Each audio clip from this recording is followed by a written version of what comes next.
ये आकाशवाणी रायपुर है। छत्तीसगढ़ी समाचार बुलेटिन के संग स्मिता शर्मा के जय जोहार। अब सुनो आज के प्रमुख समाचार। ईडी हा एक घाव फेर दुर्ग भिलाई रायपुर में दबिश देके करीबन 8 ठन जगह में छापामार कार्रवाई करे है। मुख्यमंत्री हा काली महासमुंद में बसना क्षेत्र के ग्राम तरेकेला में ट्रांसमिशन कंपनी के 132 केवी उपकेन्द्र निर्माण के वर्चुअल भूमि पूजन करिन।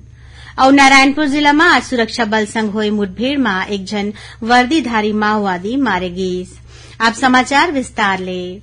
प्रवर्तन निदेशालय ईडी हा एक घाव फेर दुर्ग भिलाई रायपुर में दबिश देके करीबन 8 ठन जगह में छापामार कार्रवाई करे है।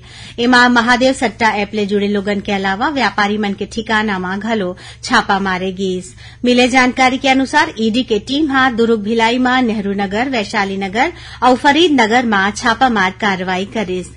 एमा एक ठन ट्रांसपोर्टर घलोक शामिल है। संगे संग टीम हा भिलाई में एक जन वकील के घर में दबिश दीस। वहीं रायपुर में एक जन ज्वेलर्स और पेट्रोल पंप संचालक के घर छापामारी की खबर घलो है।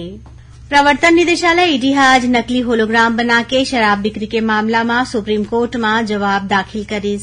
ये मामला में कोर्ट अवैया सुनवाई के तारीख 26 सितंबर तय करे है। तब तक आरोपी मन के खिलाफ कोनो प्रकार के बल प्रयोग नहीं करे जा सकी। ये मामला में ईडी उत्तर प्रदेश के ग्रेटर नोएडा थाना में आबकारी आयुक्त निरंजन दास, विशेष सचिव एपी त्रिपाठी के अलावा अनिल टुटेजा, कारोबारी अनवर ढेबर और होलोग्राम निर्माता कंपनी के एमडी के खिलाफ रिपोर्ट दर्ज कराए रहीस। इला लेके अनिल टुटेजा और करिश्मा ढेबर डहाले सुप्रीम कोर्ट में आने याचिका दायर करेगी रहीस।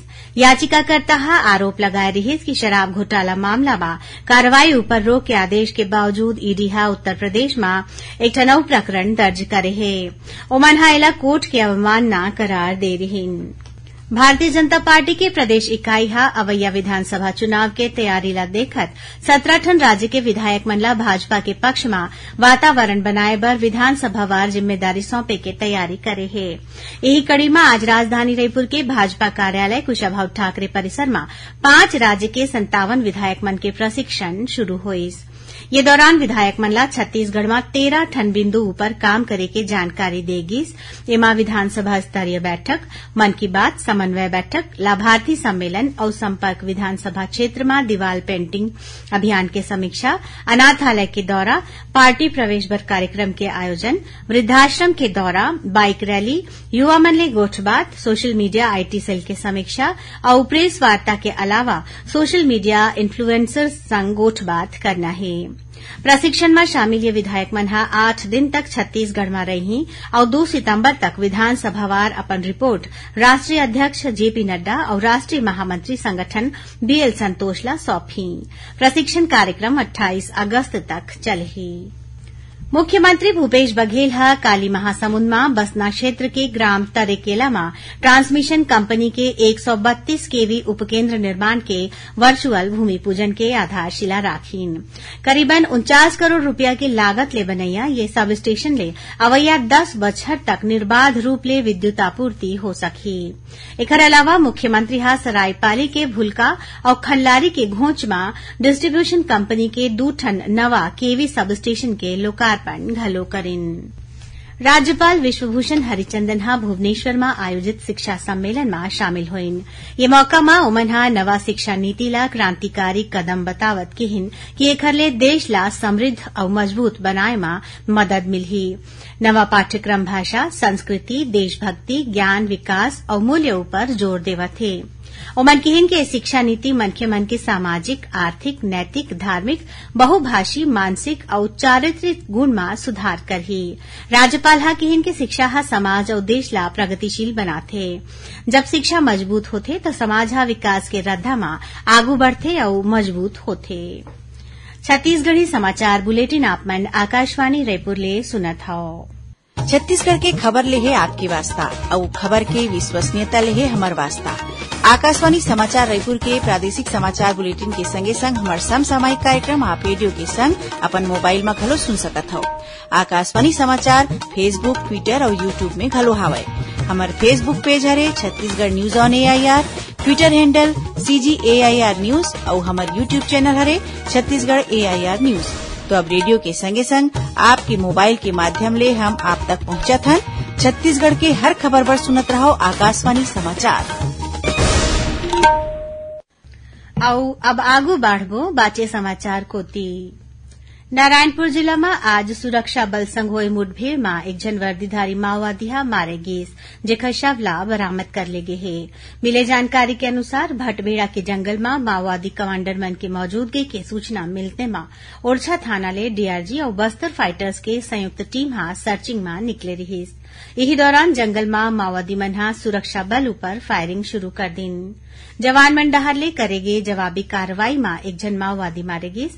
मौका के तलाशी में 315 बोर और 12 बोर के एक ठन राइफल बरामद करे गिस। ओती बीजापुर जिला में सुरक्षा बल के टीम हा गंगालूर थाना क्षेत्र के किकलेर पहाड़ी तीर मुख्य रद्दा में 15 किलो वजन के डायरेक्शनल पाइप बम बरामद करिस, जेला मौकाच में बम निरोधक दस्ता के टीम हा निष्क्रिय कर दीस। बीजापुर जिला के कुटरू क्षेत्र के चिकटराज पहाड़ में पूजा करे बरगे 50 ले ज्यादा ग्रामीण मन ला माओवादी मन हा अगवा कर ले रहीन। एमाले सब्बो ग्रामीण मन ला पूछताछ के बाद छोड़ दे गे हे। उहें एक जन पूर्व सरपंच महेश गोटा हा अभी घलो माओवादी मन के कब्जा में हावय। अतिरिक्त पुलिस अधीक्षक चंद्रकांत गवर्ना हा बताइन कि ग्रामीण मन हा ये सूचना दे हवय। उमन बताइन कि ग्रामीण मन और परिवार वाला मन हा माओवादी मन ले पूर्व सरपंच के निःशर्त रिहाई के अपील करिन हे। ये मामला फरसेगढ़ थाना क्षेत्र के बताए गे हवय।